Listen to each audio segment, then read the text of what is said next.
Morning class. Now our today's topic is ideal fluid. Okay. So from this topic, some very important topics will be started like equation of continuity, Bernoulli's equation, and all these topics with derivation numericals are very important. Okay, so first of all, ideal fluid is there. Actually ideal fluid topic direct definition wise या characteristics ऐसे नहीं पूछी जाती हैं, but to understand the next topic, इसके आगे वाले जो टॉपिक्स हैं, equation of continuity and Bernoulli's equation, जो मोस्ट इम्पॉर्टेंट है, उसको समझने के लिए you should understand ideal fluid, क्या होता है ideal fluid and its properties, characteristics. Okay, so सबसे पहले आइडियल फ्लूइड का मतलब, जो भी हेडिंग्स इस तरह के दिए होते हैं जैसे आइडियल फ्लूइड या आइडियल गैसेस, एक्चुअली वो नेचर में एग्जिस्ट नहीं करते हैं, क्योंकि उनकी प्रॉपर्टीज़ जो हैं वो बहुत क्रिटिकल होती हैं और ऐसी प्रॉपर्टीज़ सिर्फ एज्यूम की जा सकती हैं और नेचर में होना पॉसिबल नहीं है. लेकिन फिर भी जो इनके क्लोज होते हैं ऐसे फ्लूइड्स जो इनको लगभग क्लोजली ओबे कर रहे हैं करेक्टरिस्टिक्स को, those may be taken as ideal fluid. So first of all characteristics of ideal fluid is written here. So let's start from characteristics. सबसे पहले जो फ्लूइड है that should be non viscous. ठीक है, वो विस्कस नहीं होना चाहिए. And non viscous means here ऐसा fluid there is no internal friction between adjacent layers. कोई भी ऐसा इंटरनल अपोजिंग फोर्स ना हो जो उसकी लेयर्स के बीच में वर्क कर रहा हो. तो इसमें इन सारे जो एग्जाम्पल्स हैं, जो एप्लीकेशंस हैं, उनमें मोस्टली वाटर का ही यूज़ किया जाता है. तो सबसे पहली प्रॉपर्टी याद रखिए, the fluid is non viscous. दूसरी प्रॉपर्टी है the fluid is incompressible. Incompressible का मतलब जो मेन रोल है that is of density. Density constant होनी चाहिए. तो इनकम्प्रेसिबल का एक सेंस ये भी हो सकता है जैसे कुछ ऐसे पाइप्स होते हैं जिनमें एक क्रॉस सेक्शनल एरिया छोटा है और दूसरी साइड जहाँ से वाटर रिलीज़ हो रहा है वो क्रॉस सेक्शनल एरिया बड़ा है. तो ऐसा ना हो जहाँ पर क्रॉस सेक्शनल एरिया छोटा है वहाँ पर लिक्विड कंप्रेस हो जा रहा हो. जैसे ही वो कंप्रेस हो जा रहा है उसकी डेंसिटी चेंज हो जा रही है. जैसे ही लिक्विड के पार्टिकल्स पास आ रहे हैं डेंसिटी इंक्रीज़, और बड़े क्रॉस सेक्शनल एरिया पे डेंसिटी डिक्रीज़. तो डेंसिटी में कोई भी चेंज नहीं होना चाहिए. Density is different from viscosity. I already explain this. Okay, third number characteristic है आपकी, the fluid motion is steady.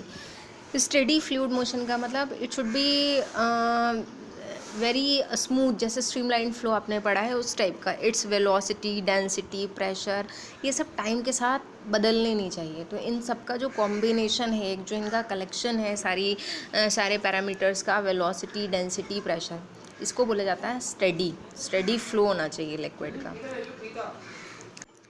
सो ये फोर जो प्रॉपर्टीज़ हैं, fourth one, fluid moves without turbulence. Turbulence का मतलब है यहाँ पर जो आपने टर्बुलेंट मोशन पढ़ा था उसमें कैसा फ्लो होता है, जिगजैग. जिगजैग का मतलब mostly we can say rotational flow. जो रोटेशनल फ्लो है वो नहीं होना चाहिए, या फिर लिक्विड के फ्लो में एडीज़ नहीं बनना चाहिए. तो हम फोर्थ पॉइंट को ये भी लिख सकते हैं कि the flow of the liquid should be irrotational. ठीक है, तो आपको क्या करना है, ये जो बीच में जो पॉइंट्स लिखेंगे प्रॉपरली एक्सप्लेन करने के लिए लिखें. जैसे पहली करेक्टरिस्टिक आप लिखेंगे the fluid is non viscous. तो ये जो पॉइंट है ये आप छोड़ सकते हैं, क्योंकि ये मैंने सिर्फ आपको एक्सप्लेन करने के लिए यहाँ शो कर रखा है ताकि आपको अच्छे से समझ में आए. तो आप सबसे पहले लिखेंगे आइडियल फ्लूइड. तो आइडियल फ्लूइड की भी आपको डेफिनेशन लिखनी पड़ेगी. First heading will be ideal fluid. उसमें लिखेंगे आप it is a fluid in which, या फिर it is a fluid which is non-viscous, incompressible and its flow is steady and irrotational. इन चारों को मिलाकर, क्योंकि आपको कैरेक्टरिस्टिक्स बाद में लिखनी है लेकिन पहले आपको लिखना है डेफिनेशन. ठीक है, तो ये चार बातें डेफिनेशन में भी आएंगी कि it is the fluid which is non-viscous, incompressible and its flow is steady and irrotational. Okay, फिर आप आएंगे करेक्टरिस्टिक्स पर. तो करेक्टरिस्टिक्स में आप चाहें तो एक्सप्लेन भी कर सकते हैं. वैसे it depends on you. Question इस टाइप के बहुत रेयरली आते हैं. तो अगर आपको, क्योंकि अभी वीडियो में है तो आपको समझ में आ रहा है, बाद में हो सकता है कि जब आप लिखें फ्लूइड मोशन इज़ स्टेडी, उसका मतलब क्या हुआ, उसमें प्रॉब्लम हो. तो चाहें तो आप इसको ऐसे ही लिख लें जैसे इसमें लिखा है. ठीक है, करेक्टरिस्टिक्स में एक्सप्लेनेशन भी हो जाएगा. और फोर्थ पॉइंट को आप चाहें तो लिख सकते हैं कि fluid motion should be irrotational without turbulence. Okay, as you wish. तो अब हम आते हैं नेक्स्ट पॉइंट पर। नेक्स्ट जो डायग्राम और ये जो थ्योरी यहाँ दे रखी है, and that is for your understanding. ये आपको कुछ नहीं लिखना है। इसमें आइडियल फ्लूइड में लिखा है, an ideal fluid is a fluid that has no viscosity. Clear हो गया? It is incompressible in nature. Practically no ideal fluid exist. जो मैंने आपको बताया था कि ऐसा पॉसिबल नहीं है कि ये सारी प्रॉपर्टीज़ एक साथ मिल जाएं। जैसे अगर नॉन विस्कस है, जैसे वाटर है, इनकम्प्रेसिबल भी है, तो फ्लूइड मोशन जो है वो स्टेडी हो, मतलब उसमें प्रेशर, वेलोसिटी ये सब चेंज ना हो। तो थोड़ा सा ये टिपिकल हो जाता है इन सारी कंडीशंस को फॉलो करना। जब वेलोसिटी कभी कभी किसी सिचुएशन में बढ़ गई अगर, तो टर्बुलेंस ना हो, ऐसा भी नहीं कहा जा सकता। इसलिए ऐसा जो फ्लूइड है that doesn't exist in nature. ठीक है। उसके बाद see this diagram, flow of N ideal fluid. जो कंडीशन मैंने आपको बताई, अगर आप प्रैक्टिकली डायग्राम से देखें तो ऐसा आइडियल फ्लूइड होना चाहिए जो आपने पढ़ा था, प्लेन वेलोसिटी प्रोफाइल। और जो विस्कस फ्लूइड होता है, जो आइडियल नहीं है, उसका वेलोसिटी प्रोफाइल इस तरह का होगा, बीच वाली लेयर की वेलोसिटी ज़्यादा होगी और प्रोफाइल विल बी पैराबोलिक। तो ये आपको शो नहीं करना है, आपकी अंडरस्टैंडिंग के लिए डायग्राम बनाया है। आपको बस ऊपर से फ्लूइड की डेफिनेशन और उसकी करेक्टरिस्टिक्स लिखनी है। फिर मोस्ट इंपॉर्टेंट टॉपिक यहाँ से जो डेरिवेशंस हैं वो एग्ज़ाम में आते हैं। Equation of continuity next topic है आपका। और इक्वेशन ऑफ कंटिन्यूटी जैसा कि क्लियर है इसके नेम से ही कि ऐसी इक्वेशन, एक ऐसा रिलेशन आपको फ्रेम करना है जो कंटिन्यूटी शो करता है। किसकी continuity? The continuity of flow of liquid. जो लिक्विड है वो कितने कंटिन्यूएशन के साथ फ्लो हो सकता है, और जब वो कंटिन्यूटी के साथ फ्लो होता है तब एरिया ऑफ क्रॉस सेक्शन, जो पाइप जिससे फ्लो हो रहा है उसके एरिया ऑफ क्रॉस सेक्शन और लिक्विड की वेलोसिटी में क्या रिलेशन आता है। इसका मतलब बहुत प्रैक्टिकल सिचुएशन है, आपने बहुत बार देखी होगी कि एरिया ऑफ क्रॉस सेक्शन अगर बड़ा है, पाइप वाइड है, तो उसमें लिक्विड की वेलोसिटी कैसी होती है। अगर फोर्स आप बराबर रखें, ऐसा नहीं है कि फोर्स आपने टैप ज़्यादा ओपन कर दी और बड़ा क्रॉस सेक्शनल एरिया वाला पाइप है, हाई वेलोसिटी के साथ निकल रहा है, ऐसा नहीं है। लिक्विड की वेलोसिटी बराबर रखी है आपने, फोर्स बराबर रखा है आपने, और दो तरह के आपने पाइप्स लिए हैं, एक का छोटा क्रॉस सेक्शनल एरिया है और एक का बड़ा क्रॉस सेक्शनल एरिया। तो आपने देखा होगा कि हमेशा जो छोटा क्रॉस सेक्शनल एरिया होता है उससे हाई वेलोसिटी के साथ में लिक्विड फ्लो होता है, और बड़े क्रॉस सेक्शनल एरिया में वेलोसिटी कम हो जाती है। तो it means the situation is clear कि जो आपका क्रॉस सेक्शनल एरिया होता है और जो वेलोसिटी होती है, इन दोनों के बीच कैसा रिलेशन होता है? इनवर्स। क्रॉस सेक्शनल एरिया अगर इंक्रीज़ होगा तो वेलोसिटी क्या होगी? डिक्रीज़। और क्रॉस सेक्शनल एरिया अगर डिक्रीज़ होगा तो वेलोसिटी क्या होगी? Increase. So this diagram is shown here. ये डायग्राम बहुत क्लियरली रिप्रेजेंट कर रहा है और आप यही डायग्राम बनाइएगा। इक्वेशन ऑफ कंटिन्यूटी जब आप स्टार्ट करेंगे तो सबसे पहले आपको स्टेटमेंट लिखना होगा इक्वेशन ऑफ कंटिन्यूटी का। तो आप पहले लिखेंगे, it states that during the streamline flow. ये याद रखिएगा कि आपको streamline flow, non viscous, incompressible, ये सब बातें यूज़ करनी है। या फिर आप इन सब की जगह लिख सकते हैं कि फॉर एन आइडियल फ्लूइड। जब आप आइडियल फ्लूइड वर्ड इंट्रोड्यूस करा देंगे तो आपको incompressible, steady flow, non viscous ये सब अलग अलग नहीं बताना पड़ेगा। ठीक है। तो it states that for an ideal fluid the product of area of cross section and velocity of the liquid is constant. तो area into velocity is constant, दोनों इन्वर्सली प्रोपोर्शनल हैं। ऐसा आपको एक्सप्लेन नहीं करना है, बल्कि आपको A into V is equal to constant ऐसे करके बता देना है, तब दोनों क्रॉस सेक्शनल एरिया के लिए वर्क करेगा। ठीक है। तो आप लिख सकते हैं यहाँ पर कि it states that for an ideal fluid the product of area of cross section and the fluid velocity remains constant through out the flow. Okay. तो पहले स्टेटमेंट लिखिएगा, फिर आते हैं इसके रिलेशन पे। तो देखिए इसका रिलेशन जो इक्वेशन ऑफ कंटिन्यूटी है उसमें आपको थोड़ा सा डायग्राम को एक्सप्लेन करना पड़ेगा। तो डायग्राम को एक्सप्लेन करते वक्त ध्यान रखिएगा, ये जैसा भी यहाँ पर दिखाया गया है उसके अकॉर्डिंग आप बता देंगे कि let a pipe of two cross sectional areas, one cross sectional area A1 is bigger and other cross sectional area A2 is smaller. Let the velocity at A1 is V1 and velocity at A2 is V2. okay?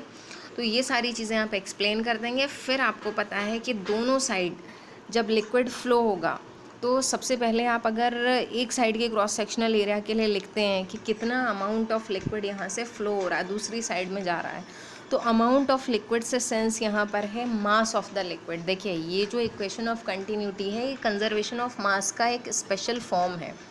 Conservation of mass यहाँ follow होता है। आपको पता है मास कभी change नहीं होता है, जितना मास यहाँ से लिक्विड का फ्लो हो रहा है उतना ही मास यहाँ मिलेगा, भले ही डेंसिटी और विस्कोसिटी, प्रेशर, फोर्स जो भी चेंज हो, एरिया, वेलोसिटी कुछ भी, लेकिन मास में कभी भी कोई भी चेंज नहीं होगा। तो जितना मास यहाँ से फ्लो रहा उतना ही मास यहाँ पर भी फ्लो होगा। तो सबसे पहले मास अगर हम यहाँ फाइंड करते हैं कितना अमाउंट ऑफ मास है लिक्विड का यहाँ पर, तो मास के लिए आपको पता है मास का फॉर्मूला होता है वॉल्यूम इनटू डेंसिटी। ठीक है, फिर हम ब्रेक कर लेंगे वॉल्यूम को एरिया इनटू लेंथ में। ये सारी चीज़ें यहाँ पर शॉर्ट करके डायरेक्ट लिख दी गई हैं और डायरेक्ट ही आपको लिखना भी है, लेकिन अगर आप चाहें तो उसको थोड़ा सा मैं स्टेप्स लिख दे रही हूँ अगर आपको प्रॉब्लम हो रही हो। तो सबसे पहले आप क्या करेंगे, मास of the liquid at one cross sectional area. तो मास का फॉर्मूला क्या बताया मैंने आपको, वॉल्यूम इनटू डेंसिटी। फिर आपको वॉल्यूम को किसमें ब्रेक करना है, area into length into density. फिर देखिए ये जो है आपकी लेंथ, वो लेंथ यहाँ नहीं दी है, एरिया तो पता है आपको, एरिया की जगह आप क्या लिखेंगे, A1। लेंथ का मतलब लेंथ नहीं दी है तो आप ये मानेंगे इतने पोर्शन में, यहाँ से यहाँ तक जब लिक्विड आता है क्रॉस सेक्शनल एरिया से बढ़ के इतना डिस्टेंस कवर करता है, तो ये वाली लेंथ की वैल्यू कितनी होगी। तो लेंथ की वैल्यू का मतलब अगर मान लीजिए यहाँ से यहाँ तक आने में टाइम कितना लगता है, डेल्टा टी। ठीक है, यहाँ से यहाँ तक आने में टाइम डेल्टा टी लगता है, वेलोसिटी गिवन है v1।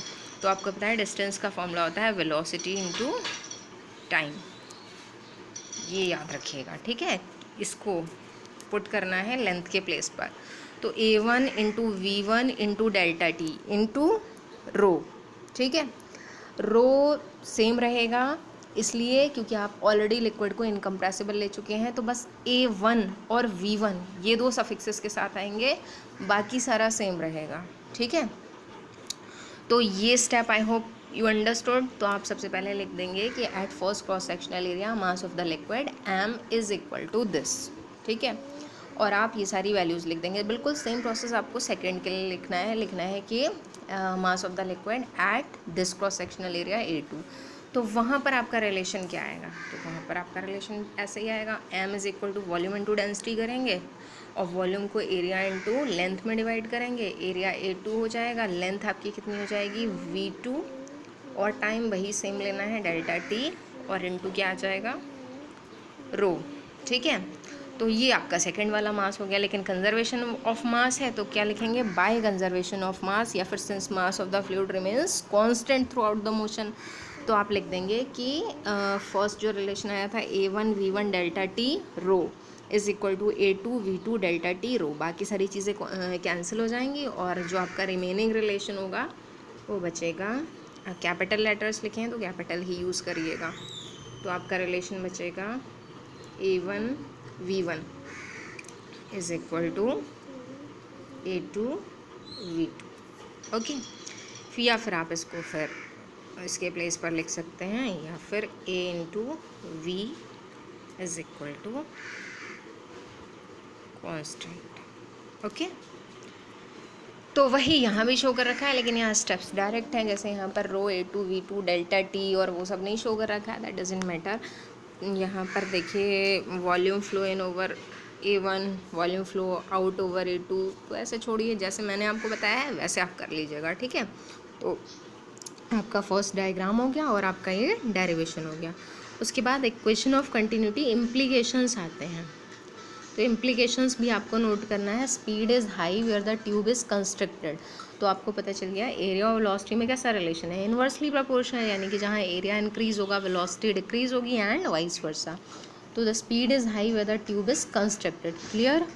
The speed is low where the tube is wide, it is also clear. The product AV is called the volume flux, इसको याद रखिएगा, जो प्रोडक्ट AV होता है that is known as volume flux और the flow rate, अगर numerical में heading से आता है then. Fourth point, AV is equal to constant is equivalent to saying the volume that enters one end of the tube in a given time interval equals the volume leaving the other end in the same time. Okay, if no leaks are present. तो ये 4th point भी clear है। तो आपको ये 4 points पे लिखना है इक्वेशंस ऑफ कंटिन्यूटी इम्प्लीकेशंस, ठीक है। इसका जो रिजल्ट है, इसके जो कॉन्सिक्वेंसेस हैं वो हेडिंग भी आप लिखेंगे। फिर आपको एक और हेडिंग लिखना होगा, that is example of continuity equation. तो एग्जाम्पल्स ही लिखिएगा बस, या फिर एक सेपरेट मैं भी बता दूंगी, एक और एग्जाम्पल है वो उसी हेडिंग से, उसी क्वेश्चन से पूछ लिया जाता है। तो सबसे पहले तो ये एग्जाम्पल है कि वाटर का फ्लो आपने देखा होगा कि वाटर का फ्लो जब होता है तो कहीं क्रॉस सेक्शनल एरिया इंक्रीज़ हो जाता है, कहीं क्रॉस सेक्शनल एरिया डिक्रीज़। जैसे ये वाला जो क्रॉस सेक्शनल एरिया A1 है, ये बड़ा है, ये छोटा है। तो रिवर जब इस तरह से फ़्लो होती हैं, ऐसे वाला फ़्लो है उनका, तो ऐसे वाले फ़्लो में क्या होता है कि जहाँ पर ये इंक्रीज़ हो रहा है वहाँ स्पीड क्या हो जाएगी, डिक्रीज़, और जहाँ पर ये डिक्रीज़ हो रहा है एरिया वहाँ स्पीड इंक्रीज़ हो जाएगी। तो ये एग्जाम्पल भी लिख सकते हैं आप, लेकिन ये एग्जाम्पल तब लिखेंगे जब पूछा जाएगा कि give the example of equation of continuity. एक सेपरेट क्वेश्चन आता है, वो क्वेश्चन ये होता है कि why does deep water run slow. Deep water जो होता है, जो रिवर का ये वाला स्ट्रक्चर नहीं दिखाया है जो मैंने आपसे इस तरह से कहा कि रिवर बाहर से दिखने में ऐसी है। एक्चुअली जो जैसे पॉन्ड्स होते हैं तो वो बाहर से आपको ये वाला पोर्शन दिख रहा है, इसमें वाटर है। अंदर उनका स्ट्रक्चर कैसा है, तो आपको पता है कि अंदर की तरफ, क्योंकि जितनी भी सॉइल होती है वो अंदर की तरफ जो है वो ज़्यादा कटती है, तो ये फैलते चले जाते हैं, इस तरह से होते हैं पॉन्ड्स या रिवर्स। अंदर वाला क्रॉस सेक्शनल एरिया बड़ा होता है ये, और सरफेस जो ऊपर से दिखाई दे रहा है वो क्रॉस सेक्शनल एरिया छोटा होता है। तो क्वेश्चन था आपका कि why deep water run slowly. जो डीप वाटर होता है, जो अंदर गहराई में पानी है, वो स्लोली क्यों रन करता है। तो आई होप कि आपको समझ में आ गया कि because deep water is running in more cross sectional area. एक बड़े क्रॉस सेक्शनल एरिया में डीप वाटर रन कर रहा है, और since cross sectional area is bigger than velocity of the liquid और velocity of the water flow will be less. और जो सरफेस पे है that has less cross sectional area, so its velocity is more, वो चलता हुआ दिखाई देता है, ठीक है। So same question I am giving you as homework. इसका आंसर आप अपनी लैंग्वेज में लिख कर दिखाएंगे। Why does the water run slow, separate भी मैं ये क्वेश्चन देने वाली हूँ। So now for today it is sufficient. उसके बाद हम क्या करेंगे, आज वाले वर्क के बाद में हमें क्या करना है, कल energy in a steady flow, ये हेडिंग है आपका। बर्नौलीज इक्वेशन है, उसका डेरिवेशन है। बर्नौलीज इक्वेशन बहुत बड़ा एक वाइड टॉपिक है, उसको हमें प्रिपेयर करना है। तो पहले इसको यहाँ तक कंप्लीट करिए, then I will give you the next one tomorrow. Okay, thank you.